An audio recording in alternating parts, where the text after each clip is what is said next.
asked, what's your trombone studio like, as well as the music program in general? He's talking about UNT, the Jazz Trombone Studio. What's our studio like? It's the best. No, our studio is growing really fast, and the level is going up really fast. It's a really strong studio this year. We had four,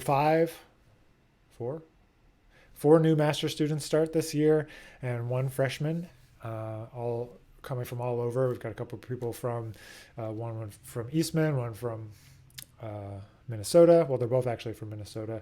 Our freshman from Florida, some people from Texas, just all over. And I mean, what is it like? It's really supportive. It's a big studio. We combined together with the classical studio as well to be one big trombone family. You know, I try not to be like jazz or classical or whatever. It's all just trombone. It's all just one thing. So we try to put everything together and make sure that everyone gets to hang out and play music together in different types of ways, like different types of music. You know, we have our jazz trombone ensemble, the YouTubes, which is fun. And then the program, you know, is really changing and growing and developing. We have a lot of new faculty. This is just my third year. Philip Dizak joined the faculty last year, a great trumpet player. Rob Parton, and a lead trumpet player from Chicago, joined the faculty last year. Dave Meter, another great pianist from New York, joined the faculty when I started. Scott Tixier, a violinist. So it's like a kind of a young faculty, and we're kind of making some changes to the improvisation curriculum and just everything. So it's a really exciting time to be coming to UNT if you're considering it. And so I can't wait to see Demi, your tape. But hopefully that answers your question. If there's more specific questions, please allow me to elaborate. But otherwise, I mean, it's kind of a general question, and I'm happy to talk to you more about it sometime if you want. So just hit me up. Do you ever practice outside? Complex, reverb / echo, depending on how you face, I find. Yeah, I do practice outside sometimes. You know, there's as many reflective surfaces as you encounter is going to change the way, excuse me, it's going to change the way that you hear yourself. It also helps you to actually really hear your sound, because inside, you know, there's a lot of reflective surfaces, and any room that you're in is going to reverberate at like a different frequency. So it's always going to be different, you know, it's always going to be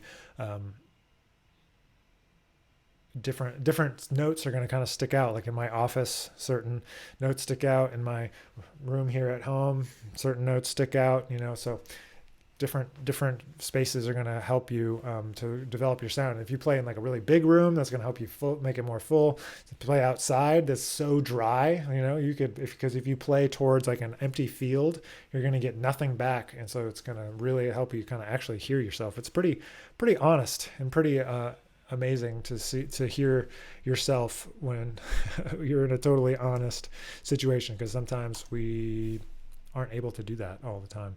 Should a warm-up be long or short? That's a good question. You should have a short warm-up and a long warm-up. So I guess the answer is both. I like to have a warm-up I can do in about 30 seconds, and a warm-up that's like a full routine that's like, you know, 45 minutes or an hour. If I have lots of time and I can go nice and slow, I'll take my time with the warm-up. However, you need to have a fast warm-up, because you never know. We're going to get off the airplane, go straight to the gig, and have to go right to the stage. So that skill of being able to play either not warmed up or warming up really fast is super important. So definitely both, Jay. Definitely both. What's your opinion on using ballads as a warm-up? I do that too. We were talking about just playing warm-ups with just using warm-up time to play with a drone. I was talking about that. That's a video that came out today on my YouTube channel. So I was talking about that right at the top. So I do the same thing with ballads. So with ballads, like I really like, you know, just even the simple ones like Body and Soul is classic. In a Sentimental Mood. That one kind of goes too high for me to warm up on, but I like For All We Know. I like I Will Wait for You. There's a million great ballads, so I'm not going to just list ballads, but for me, you got to pick to play it in a key that sits in the middle of the horn, because I like to warm up in the middle of the horn and like slowly kind of expand into the upper register and lower register. So like some people start on low B flat or high B flat with long tones, but for me, I start on F and kind of work outwards from there. So just a personal, approach, personal preference, really. It's not a yes or no or good or bad. I don't think. I think everything works different for people. But yeah, I definitely do that. It says, when you're improvising on 2/5s, do you try to purposefully substitute the 5 with other chords like the tritone or flat 7 of 1? Flat 7 of 1. Like, you're talking about like in the key of F playing E flat 7 over C? Is that what you're saying, Jim? By flat 7 of 1? Is that what you mean? Yeah, I think that I, for a long time, had to practice those things. And by practice, I mean like practice the concept, and by just kind of plug and play, like get used to the sound, basically.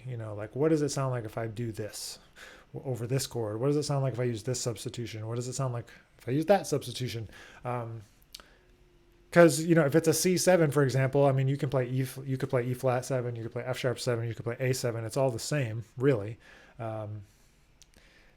Someone's gonna hate on me for saying that it's all the same, but that's all right. I group them all together, even though they're all specific types of different sounds. They're all like, they create a C dominant sound of different types, and then you can resolve it to F, right? So I don't anymore try to make a distinction. I try to hear it now. But that was after years of like in college, just like, all right, I'm going to try to do tritone subs through this whole tune. So like playing a blues, and every time we get to 2-5-1, go in the key of F, you go G flat, F instead. Or, even putting it in the fourth measure of the blues. So in F, B flat, F, B7 going to B flat. So you can practice like those flat 2 to 1 types of transitions between chords.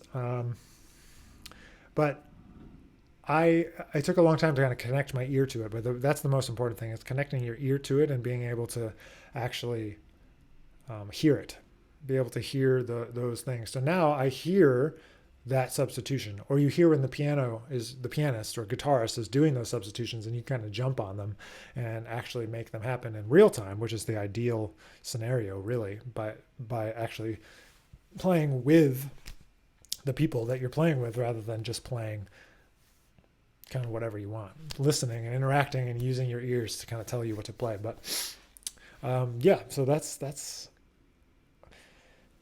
a thing. You have to, for me, it's always about breaking things down, getting used to them, and then having the ability to kind of call on things when you hear them, like not forcing it, but like getting used to like, oh, that's a cool sound when the pianist is playing C7 and I'm playing F sharp 7. That's kind of a cool sound, and I like that. So, but to me, they're kind of interchangeable. A tritone and a half step are the same essentially, or a fifth, a 2-5-1.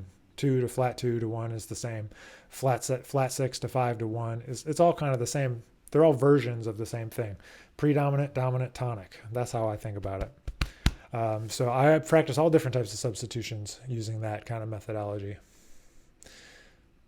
Yeah, and so Jim clarified F minor, B flat 7 to C. Yeah, that one I don't use as much unless it's in the tune already. I don't really hear that as a really like good or like a good substitution to get to like as a, I don't know. There's just not, everybody has preferences. So I think that's just the one that I haven't really dug into that much. I like the sound when it's in the tune though. That's a good one, like Lady Bird or something like that. It's cool. It's a cool sound, but not necessarily one that I go to that often. Maybe I should. Maybe it's time for me to try that one a little bit more. But you can also do, if you're going to C, you could do F minor, B flat 7 to C. You could do F sharp minor 7, B7 to C. You could do D flat, G flat to C. There's all kinds of things you could do. There's a lot. You could go A flat minor, D flat 7 to C. Yeah, so there's a lot of things you can do. Harmony. I'm very nerdy about harmony, but at the same time, I kind of like to view it in like a really big picture. I like to really kind of think of the large view, something that I think it was Ben Wolf said in an improv class when I was at Juilliard. it was one of the first, maybe it was one of the first classes, I forget, but I won't forget it. We just started talking about whatever tune we were playing that week.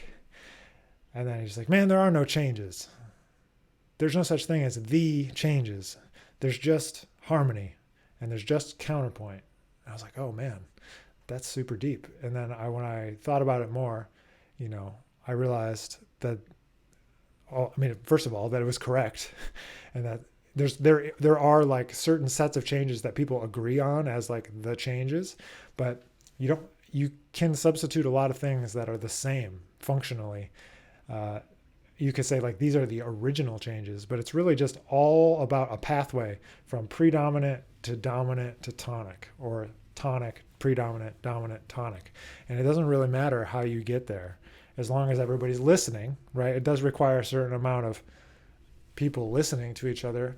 You can't just randomly do it. But yeah, when Ben Wolf was talking about that was super eye-opening, ear-opening for me to like start thinking about harmony in that way, and thinking about, okay, well, I could do this, but there's also 10 other things that you could do for substitutions, or 10 other things that you could think about during this like key center or whatever. So I try to think about this with everything that I'm teaching with my students. It's like there's the whole, and then break it down to as many parts as you can, work on the individual parts, explore as many options, and then make an informed decision about what you're going to do.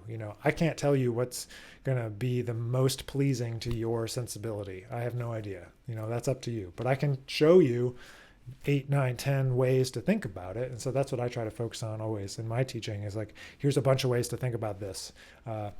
Do what you will with that information. I can't control how you process it. And I can't control what works for you, because everyone needs to figure out what works for them. And for me, that goes from like understanding harmony also to how to play the trombone. There's certain fundamental things, but everyone has their own mouth.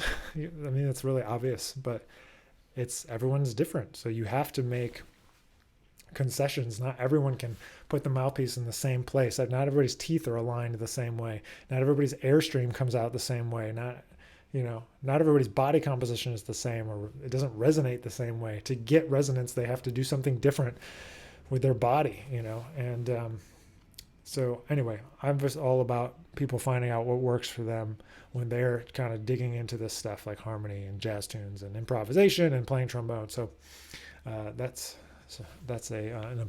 important to me. So that's why I wanted to say that. Glad you could join us every Friday, 1 p.m. We do this live stream Q&A. So I hope you can join us next week. And until next time, happy practicing. Enjoy your weekend, Labor Day here in the U.S. So